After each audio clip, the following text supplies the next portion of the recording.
1939 മുതൽ 1945 വരെ ലോകത്തെ ഗ്രസിച്ച രണ്ടാം ലോക മഹായുദ്ധത്തിന്റെ ചരിത്രത്തിൽ ഏറ്റവും ദീർഘമായ അധ്യായമാണ് അറ്റ്ലാന്റിക് യുദ്ധം. അമേരിക്ക, ഇംഗ്ലണ്ട്, ഫ്രാൻസ് എന്നീ രാജ്യങ്ങളടങ്ങുന്ന സഖ്യശക്തികളും ജർമ്മനി, ജപ്പാൻ, ഇറ്റലി എന്നിവരടങ്ങുന്ന അച്ചുതണ്ട് ശക്തികളുമായിരുന്നു മഹായുദ്ധത്തിലെ പ്രധാന എതിരാളികൾ.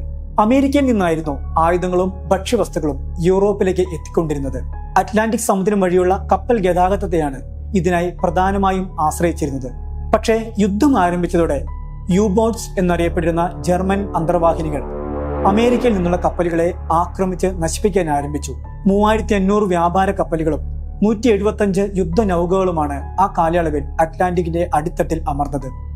ഇത് യൂറോപ്പിനെ, പ്രത്യേകമായി ഇംഗ്ലണ്ടിനെ കടുത്ത ഭക്ഷ്യക്ഷാമത്തിലേക്കും ഭയാശങ്കകളിലേക്കും കൊണ്ടുചെന്നെത്തിച്ചു. ജർമ്മൻ സബ്മറീനുകളുടെ സ്ഥാനം കണ്ടെത്താൻ, അവയ്ക്കിടയിലെ സന്ദേശ കൈമാറ്റങ്ങളെ മനസ്സിലാക്കാൻ സാധിച്ചില്ലെങ്കിൽ ഹിറ്റ്ലറുടെ ഏകാധിപത്യ ഭരണത്തിന് കീഴിൽ ഇംഗ്ലണ്ടിലെ ജനത കഴിയേണ്ടി വരുമെന്ന ഭീതിതമായ ഒരു ഘട്ടത്തിലാണ് അലൻ ട്യൂറിംഗ് എന്ന ധിഷണാശാലിയുടെ ഇടപെടൽ ഉണ്ടാകുന്നത്.